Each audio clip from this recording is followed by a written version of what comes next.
Good evening student. Start करते हैं आज का टॉपिक। और आज का टॉपिक है हमारा रेगुलेशन ऑफ किडनी फंक्शन, यानी ऑटो रेगुलेशन जो होता है वो कैसे होता है। उसके लिए एक मैकेनिज्म है जिसको हम बोलते हैं रास, जिसकी फुल फॉर्म है रेनिन एंजियोटेंसिन एल्डोस्टेरोन सिस्टम। और ये कब होता है, मान लो हमें पता है कि 1 मिनट के अंदर 125 ml पर मिनट फिल्ट्रेशन होता है या 180 लीटर पर डे। अगर जनरल सर्कुलेशन के अंदर यानी नॉर्मली जो बीपी होता है वो उससे कम हो जाए, नॉर्मल ब्लड प्रेशर जो होता है वो कम हो जाए, जैसे ही ब्लड प्रेशर कम होगा वैसे ही नेट फिल्ट्रेशन प्रेशर कौन सा है, जिस प्रेशर की वजह से फिल्ट्रेशन होता है ग्लोमेरुलस से, वो प्रेशर कम हो जाएगा।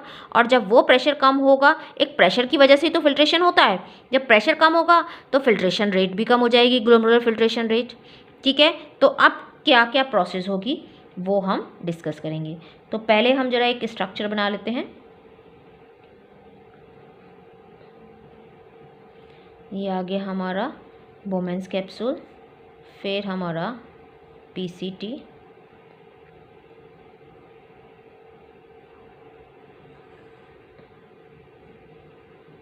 फिर ये आ गया हमारा, थोड़ा सा ऊपर हमें ले जाना था डीसीटी को, चलो डीसीटी। और मान लो यहाँ पर हमारा ये जनरल सर्कुलेशन है, मान लो एक बॉडी है हमारी जहाँ पर जो बीपी है, जनरल सर्कुलेशन का जो बीपी है वो लो हो गया है। ठीक है, अब यहाँ से जो अफरेंट आर्ट्रियोल आ रही है,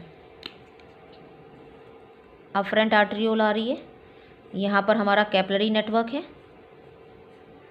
ये इफरेंट आर्ट्रियोल है। इफरेंट आर्ट्रियोल की यहाँ पर ये पेरीट्यूबुलर कैपिलरी नेटवर्क है सारा। और उसके बाद ये पेरीट्यूबुलर कैपिलरी नेटवर्क से क्या बन जाएगा, जाके वेन बनेगी जो वापस से जनरल सर्कुलेशन के अंदर जाएगी। ठीक है, सो यही होता है। यहाँ से जो है अफरेंट आर्ट्रियोल आती है, अफरेंट आर्ट्रियोल यहाँ पर कैपिलरी नेटवर्क बनता है जिसे हम ग्लोमेरुलस बोलते हैं। फिर इफरेंट आर्ट्रियोल ये पेरीट्यूबुलर कैपिलरी नेटवर्क बनाती है, उसके बाद ये रीनल वेन बनती है और ये वापस जनरल सर्कुलेशन के अंदर चली जाती है। तो ये हम डिस्कस कर चुके हैं। अब यहाँ पर हम बना लेते हैं जरा लिवर, और यहाँ हम बना लेते हैं लंग्स की भी ज़रूरत है इसलिए। ठीक है, सो ये हो गया हमारा लिवर और ये हो गए हमारे लंग। अब होता क्या है, देखो यहाँ पर हमने बात की कि यहाँ पर अगर जनरल सर्कुलेशन में बीपी कम हुआ है तो नेट फिल्ट्रेशन प्रेशर कम हो जाएगा। नेट फिल्ट्रेशन प्रेशर कम होगा तो जो यहाँ से फ़िल्टर होकर चीज़ें आती हैं यानी ग्लोमेरुलस फिल्ट्रेशन रेट है वो भी कम हो गई। ठीक है, सो जब वो कम हो गई तो यहाँ से जो हमारा फिल्ट्रेट आ रहा था, ये फिल्ट्रेट यहाँ पर आएगा पीसीटी के पास। पीसीटी पे यहाँ पर बैठी हुई हैं हमारी कौन सी सेल्स, यहाँ बैठी हुई हैं हमारी क्यूबॉइडल ब्रश बॉर्डर अपीरियंस जो सेल्स होती हैं, क्यूबॉइडल ब्रश बॉर्डर सेल्स होती हैं यहाँ पर। अभी जब ये फिल्ट्रेट धीरे धीरे आता है तो क्या करेगा, ये जब कोई चीज़ धीरे धीरे आती है तो हम उसको जल्दी से पकड़ सकते हैं, बहुत तेज़ी से जाती है तो यहाँ निकल जाती, हम उसको नहीं पकड़ पाते, कुछ पोर्शन पकड़ पाते, कुछ निकल जाता। पर जब ये बहुत धीरे धीरे आ रहा है तो सारा ये पकड़ के पीसीटी की सेल्स, ये क्यूबॉइडल ब्रश बॉर्डर, ये किस में डाल देंगी, ये पेरीट्यूबुलर कैपिलरी नेटवर्क में। तो सारे सॉल्ट्स जो है हमारे उसको पकड़ के इन्होंने कहाँ डाल दिया, पेरीट्यूबुलर कैपिलरी नेटवर्क में, क्योंकि ये बहुत धीरे धीरे आता है। कोई चीज़ अगर धीरे धीरे आती है तो हम जल्दी से और ज़्यादा सारा अमाउंट उसको पकड़ सकते हैं, और जल्दी से जाती तो यहाँ से फिसल के यहाँ पहुँच जाती। अब उसके बाद ये धीरे धीरे जब यहाँ पहुँचा, जैसे ही यहाँ पहुँचता है, ये क्या है, डीसीटी के स्टार्टिंग में ही यहाँ स्पेशल टाइप की सेल्स बैठी होती हैं। ठीक है, ये स्पेशल टाइप की सेल्स बैठी होती हैं। तो जब ये फिल्ट्रेट यहाँ पहुँचता है डीसीटी की स्टार्टिंग में, इन सेल्स का नाम है मैक्यूला डेंसा। इन सेल्स को हम बोलते हैं मैक्यूला डेंसा। तो जब ये देखती हैं कि ये जो लिक्विड आया है, जो फिल्ट्रेट आया है, इसके पास सॉल्ट नहीं है, तो जब ये इसको आइडेंटिफाई करती हैं, देखती हैं कि भाई इसमें सॉल्ट नहीं है, सारा सॉल्ट जो है वो यहाँ से अब्जॉर्ब कर लिया गया, तो इनको पता चल जाता है इसका मतलब है कि GFR कम हो गई है। GFR कम होने का मतलब क्या है कि यहाँ पर BP कम हो गया।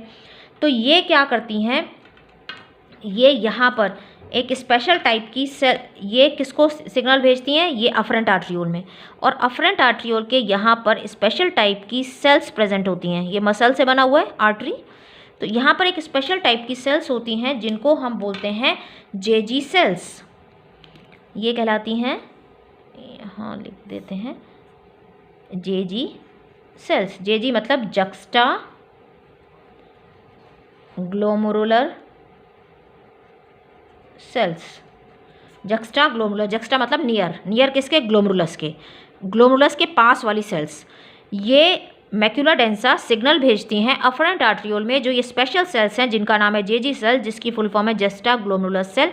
इसको मैसेज भेजती हैं एक केमिकल को सिक्रीट कराने के लिए, और वो केमिकल कौन सा है, वो केमिकल है रेनिन। ये केमिकल सिक्रीट करती हैं रेनिन। यहाँ पर आपको ध्यान रखना है ये RENIN है, और जो आप डाइजेस्टिव सिस्टम में पढ़ते हो वो RENNIN होता है, जो मिल्क प्रोटीन डाइजेशन में हेल्प करता है बच्चों के अंदर। ये सिंगल N है, RENIN। ये एक केमिकल रिलीज करती हैं रेनिन। जब इनको मैक्यूला डेंसा सिग्नल भेजती है तो अफरेंट आर्ट्रियोल में ये स्पेशल सेल्स होती हैं जिनका नाम है JG सेल, ये केमिकल रिलीज करती हैं जिसका नाम है रेनिन। अब ये रेनिन ब्लड सर्कुलेशन के थ्रू होता होता होता होता यहाँ पर पहुँचेगा। कहाँ पे पहुँचेगा, यहाँ से होता होता होता बॉडी में जाएगा, यानी जनरल सर्कुलेशन में। अब जनरल सर्कुलेशन में जाके ये क्या करेगा, अब हम उसकी बात करेंगे।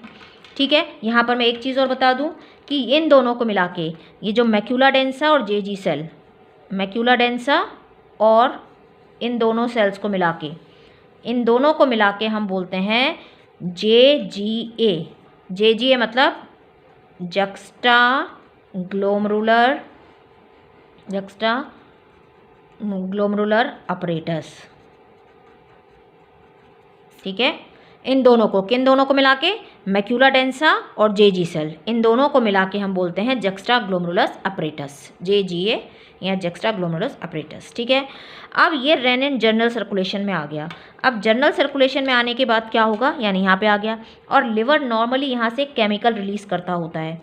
क्या केमिकल रिलीज़ करता है, हम यहाँ बता देते हैं कि लिवर जो है नॉर्मली एक केमिकल रिलीज़ करता रहता है और ब्लड सर्कुलेशन में डालता रहता है। उस केमिकल का नाम है एंजियोटेंसिनोजिन। ठीक है, और मैंने आपको शायद पहले भी कई बार बताया है कि जिसके लास्ट में जिन लगा होता है या आगे प्रो लगा होता है वो इनएक्टिव होते हैं। तो लिवर ये बनाता है और जनरल सर्कुलेशन में यह डालता रहता है, और इधर से आ गया रेनिन। अब रेनिन क्या करेगा, ये जो रेनिन आया है इस सर्कुलेशन से, ये रेनिन इस एंजियोटेंसिनोजिन से जिन को काट देगा, यानी इनएक्टिव को एक्टिव कर देगा, या जिन हटाएगा यहाँ से, और इसको कन्वर्ट कर देगा किसमें, एंजियोटेंसिन 1 में। ठीक है, इसने रेनिन ने क्या किया, काट दिया किसको, जिन को, यानी इनएक्टिव को एक्टिव में कन्वर्ट कर दिया एंजियोटेंसिन 1 में। ठीक है, अब एंजियोटेंसिन 1 यहाँ से जब आगे जाता है तो लंग्स ये आगे गया, तो लंग्स ने क्या किया, लंग्स इसीलिए हमने यहाँ बनाए थे कि ये जो लंग्स हैं, ये लंग्स सिक्रीट करते हैं ACE मतलब एंजियोटेंसिन कन्वर्टिंग एंजाइम। ठीक है, ये क्या करेगा, इस एंजियोटेंसिन 1 को एंजियोटेंसिन 2 में कन्वर्ट कर देगा। ठीक है, तो रेनिन का काम क्या हुआ कि रेनिन यहाँ से होता होता जनरल सर्कुलेशन में गया, जहाँ लिवर ने बनाया था एंजियोटेंसिनोजिन उसको एक्टिव किया, फिर लंग्स में गया, लंग्स में बैठा हुआ था ACE, उसने एंजियोटेंसिन 2 में इसको कन्वर्ट कर दिया। अब इसका रोल हमें पता करना है कि ये सब कहानी जो हुई वो इसका रोल क्या है, एंजियोटेंसिन 2 करेगा क्या। तो ये एंजियोटेंसिन जो है ये क्या है, एंजियोटेंसिन जो है ये है वैसो कंस्ट्रक्टर, ये है वैसो कंस्ट्रक्टर, ये वैसो कंस्ट्रक्शन करेगा। वैसो कंस्ट्रक्शन मतलब जो ब्लड वेसल है उसको छोटा करेगा, कंस्ट्रक्ट करेगा। कौन सी ब्लड वेसल को, इसके 3 काम हैं, एंजियोटेंसिन 2 के 3 काम है। पहला है वैसो कंस्ट्रक्शन। अब ये वैसो कंस्ट्रक्शन किसकी करेगा, इसकी करेगा यहाँ पर। अगर इसके साइज़ को छोटा कर दे, इफरेंट आर्टरियोल को छोटा कर दे, तो क्या होगा, यहाँ से जो भी फ्लूइड आ रहा था वो सारा यहाँ इकट्ठा हो जाएगा। और जब वो इकट्ठा होएगा तो क्या होगा, प्रेशर बढ़ेगा। प्रेशर बढ़ेगा ना भाई, जो चीज़ जा रही थी यहाँ आराम से फिल्टर हो रही थी, फिर यहाँ जा रही थी, पर अगर हम इसको बंद कर दें, आगे जाने ही ना दें, ये वैसो कंस्ट्रिक्टर है, यानी इफरेंट आर्टरियोल के जो डायमीटर है उसको छोटा कर देगा। यहाँ से इसको ये कम कर दे तो यहाँ प्रेशर बढ़ जाएगा। तो पहला काम तो इसने ये किया वैसो कंस्ट्रिक्टर का। दूसरा काम ये क्या करेगा, ये दूसरा काम करेगा जो एड्रिनल ग्लैंड है, यहाँ पर बैठी होती है एक एड्रिनल ग्लैंड, कहाँ पर, किडनी में, उसको जाके एड्रिनल ग्लैंड, एड्रीनल, ठीक है, रीनल वर्ड किडनी से, एड्रिनल ग्लैंड को जाके स्टिमुलेट करेगा और स्टिमुलेट करके उसमें से एक हार्मोन को रिलीज कराएगा जिसका नाम है एल्डोस्टेरोन। एड्रिनल ग्लैंड को बोलेगा, उसको स्टिमुलेट करेगा कि एल्डोस्टेरोन सिक्रीट करो। अब ये एल्डोस्टेरोन क्या करेगा, ये एल्डोस्टेरोन हमने पहले भी डिस्कस किया था, जो डीसीटी होता है, मैं यहाँ पर खाली डीसीटी बना रही हूँ, ये डीसीटी, ये कलेक्टिंग डक्ट, ठीक है। तो ये एल्डोस्टेरोन क्या करेगा, यहाँ पर हम वो बना लेते हैं पेरीट्यूबुलर कैपिलरी नेटवर्क, ठीक है, समझाने के लिए थोड़ा बता रही हूँ। यहाँ जाके ये डीसीटी, ये है डीसीटी और ये है कलेक्टिंग डक्ट, ठीक है। यहाँ पर जाके डीसीटी को एक्टिवेट करेगा कि क्या बनाओ, सोडियम पोटेशियम पंप, यहाँ पर सोडियम पोटेशियम पंप बना देगा, ठीक है। और आपको पता है सोडियम पोटेशियम पंप का काम क्या है, यहाँ से ये सोडियम को अब्जॉर्ब कराएगा। यहाँ से पहले जो यहाँ की क्यूबॉइडल सेल्स हैं, सिंपल क्यूबॉइडल सेल, वहाँ से यहाँ पे इंटरस्टिशियल फ्लूइड में डालेगा, इंटरस्टिशियल फ्लूइड में ज़्यादा हो जाएगा तो ब्लड में जाएगा, फिर यहाँ से ख़त्म हो जाएगा क्यूबॉइडल एपिथेलियम से, तो यहाँ से जो फिल्ट्रेट है वहाँ से अब्जॉर्ब करना स्टार्ट करेगा, यहाँ से इंटरस्टिशियल में डालेगा, इंटरस्टिशियल में ज़्यादा यहाँ, तो अल्टीमेटली ये सोडियम को अब्जॉर्ब करेगा। और आपको पता है जब जहाँ पर आयंस होते हैं वही वाटर जाता है, तो जब ये सोडियम जा रहा है यहाँ से तो वाटर अपने आप से खिंच के यहाँ से यहाँ जाने लगेगा। और आपको पता है अगर वेसल के अंदर पानी का अमाउंट बढ़ गया, लिक्विड का अमाउंट बढ़ गया, तो प्रेशर बढ़ जाएगा। तो एल्डोस्टेरोन को रिलीज़ कराया, एल्डोस्टेरोन ने यहाँ पर डीसीटी में यहाँ पर बना दिए ये सोडियम पोटेशियम पंप, और ये सोडियम पोटेशियम पंप से सोडियम अब्जॉर्ब कराएगा। जैसे ही सोडियम जाएगा यहाँ पर ब्लड वेसल में, वाटर अपने आप जाएगा, तो बढ़ गया प्रेशर। तो दूसरा काम इसने ये किया। तीसरा काम क्या किया, तीसरा काम, तो दूसरा काम हो गया एल्डोस्टेरोन का, एल्डोस्टेरोन से इससे प्रेशर बढ़ाया, एल्डोस्टेरोन ने वाटर का सोडियम को अब्जॉर्ब कराया और सोडियम के साथ वाटर अपने आप आ गया। तीसरा यह क्या करेगा, ये हाइपोथैलेमस में जाकर, हाइपोथैलेमस में यहाँ पर ये पिट्यूटरी ग्लैंड होती है, ये हाइपोथैलेमस जो ब्रेन का पार्ट है, हाइपोथैलेमस में जाके उसको एक्टिवेट करेगा, स्टिमुलेट करेगा, और यहाँ से न्यूरॉन्स के थ्रू कुछ केमिकल को, ये एंटीरियर पिट्यूटरी, पोस्टीरियर पिट्यूटरी, इसको हम केमिकल वाले चैप्टर में पढ़ेंगे, यहाँ पर कुछ केमिकल स्टोर कराएगा। वो केमिकल क्या है, ADH। ADH की फुल फॉर्म है एंटी डाईयूरेटिक हार्मोन, या इसका दूसरा एक और नाम है, ADH की फुल फॉर्म है एंटी डायूरेटिक हार्मोन, और दूसरा इसका एक और नाम है जिसको बोलते हैं वैसोप्रेसिन। वैसोप्रेसिन, इसके दो नाम हैं, ADH एंटी डायूरेटिक हार्मोन और वैसोप्रेसिन। ये ADH क्या करता है, ये ADH यहाँ पर जब ADH सिक्रीट होने, ADH कब सिक्रीट होता है, ADH तब सिक्रीट होता है जब हमारे अंदर पानी की कमी हो जाती है। इसके अलावा ADH सिक्रीट नहीं होगा। अगर पानी है हमारी बॉडी में तो ADH सिक्रीट नहीं होता, अगर पानी की कमी होती है तभी ADH सिक्रीट होता है। ये यहाँ पर क्या करता है, DCT में और कलेक्टिंग ट्यूब्यूल में एक्वापोरेंस बना देता है, एक्वापोरेंस, और इस एक्वापोरेंस की वजह से वाटर की परमेबिलिटी बढ़ जाती है, वाटर का अब्जॉर्प्शन जल्दी ज़्यादा होने लग जाता है, ठीक है, वाटर का अब्जॉर्प्शन ज़्यादा होने लग जाता है इसकी वजह से, क्योंकि ये इसको परमेबल कर देता है, DCT को कलेक्टिंग रेक्टो वाटर के लिए परमेबल कर देता है, जिसकी वजह से इसकी वाटर अब्जॉर्प्शन बढ़ जाता है, और जब वाटर अब्जॉर्प्शन बढ़ गया तो प्रेशर बढ़ जाएगा। तो तीनों से इसने ब्लड प्रेशर बढ़ा दिया, और जैसे ही ब्लड प्रेशर बढ़ाया हमारा GFR जो था वो नॉर्मल पहुँच गया, क्योंकि ब्लड प्रेशर बढ़ गया। तो तीन तरीके से इसने किया। ADH कब रिलीज़ होगा, जब पानी की कमी है, उस टाइम पर ये इसको जाके हाइपोथैलेमस को एक्टिवेट करेगा, यहाँ से ये न्यूरॉन्स के थ्रू केमिकल सिक्रीट करेंगे जो एंटीरियर यहाँ पर पोस्टीरियर पिट्यूटरी में जाके स्टोर हो जाएंगे और पोस्टीरियर पिट्यूटरी से ये ADH रिलीज़ होगा जब पानी हम कम पिएंगे, प्रेशर कम हो रहा है उस टाइम पर, और ये जाके यहाँ पर एक्वापोरिन्स लगा देगा और एक्वापोरिन्स की वजह से यहाँ पर वाटर का अब्जॉर्प्शन बढ़ जाएगा और जब पानी ज़्यादा आ गया तो प्रेशर पड़ेगा वेसल पे, BP बढ़ जाएगा और GFR हमारी वापस से बढ़ जाएगी।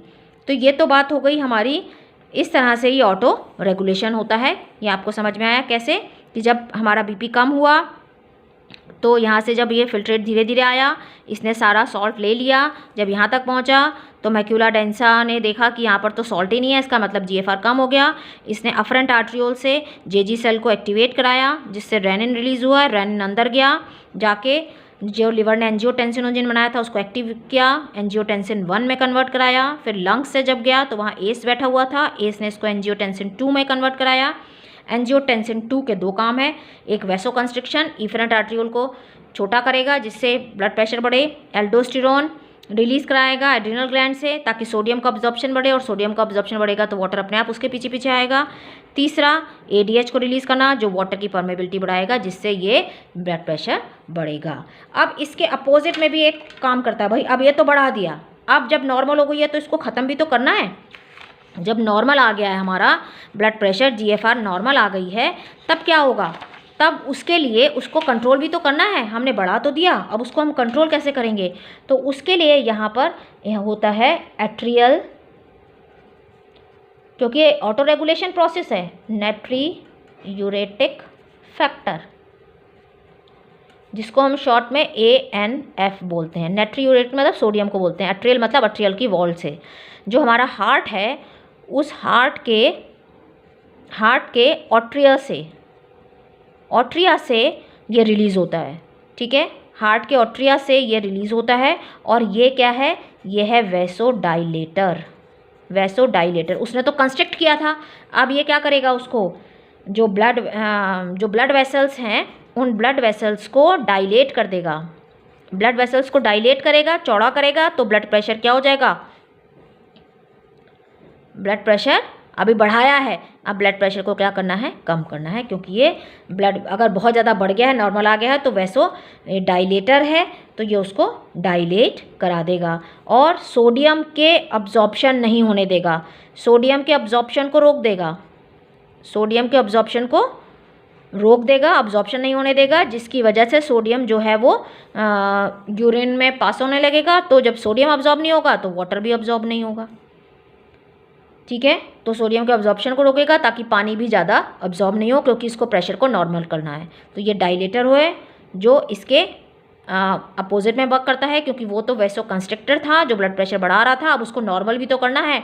तो ये वैसो डायलेटर है जो हार्ट के अट्रिया से रिलीज़ होता है और ये सोडियम के अब्जॉर्प्शन को कम कर देगा, जिसकी वजह से जो सोडियम है, जब सोडियम अब्जॉर्ब नहीं होगा तो क्या होगा, ये सोडियम यहाँ पे अगर अब्जॉर्ब नहीं हो रहा है तो ये यूरिन के अंदर जाने लगेगा, कलेक्टिंग डक्ट से यहाँ से सोडियम पास होने लगेगा, उसके साथ फिर वाटर भी जाने लगेगा और यूरिन के अंदर उसको जाने देगा, यानी सोडियम के अब्जॉर्प्शन को कम करेगा। तो इस तरह से इसकी ऑटो रेगुलेशन होती है, जिसको हम बोलते हैं रास। रेनिन का फंक्शन देख लिया, एंजियोटेंसिनोजन पे एल्डोस्टेरोन देख लिया हमने, और ANF। सो आपको समझ में आया होगा। So thank you, thanks for watching, please like, subscribe and share.